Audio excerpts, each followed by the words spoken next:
Aunty दादी जान की तरह इस खत का इंकार नहीं कर रही, क्योंकि मेरी अम्मी ने उनके सामने बैठकर खत लिखा था। ठीक है, यह भी हो सकता है कि अम्मी ने तुम्हारे अब्बू से मदद मांगी हो सकता है उसके बाद तुम्हारे अब्बू की नीयत बदल गई हो और अम्मी ने उसके बाद मदद ना मांगी हो, कभी ना मिली उनसे। मीरान, इस बात का तुम्हें भी यकीन है कि उस खत में हैंड राइटिंग तुम्हारी अम्मी की ही है, लेकिन तुम अब भी सबूत की तलाश में हो। इस बात का क्या सबूत है कि सुल्ताना आंटी सच बोल रही हैं? इसका भी तो कोई सबूत नहीं है हमारे पास।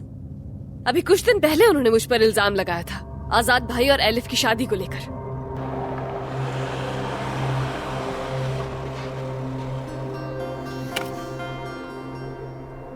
मीरान, सोच समझ कर बात करना।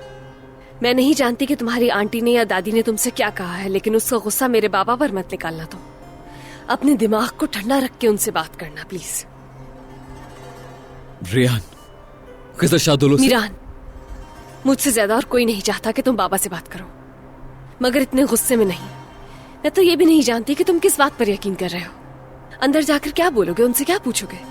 इतने गुस्से में क्या तुम उनकी कोई बात समझोगे? और आज फिर हमेशा की तरह दोनों एक दूसरे पर चीखते रहोगे।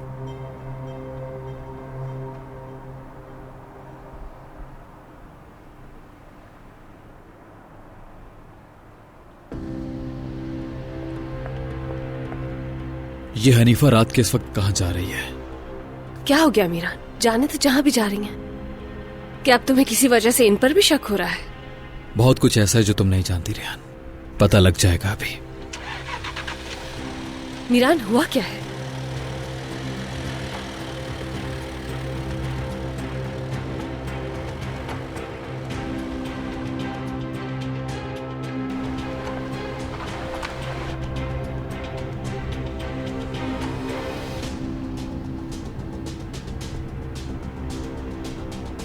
मीरान, बताओ तो सही।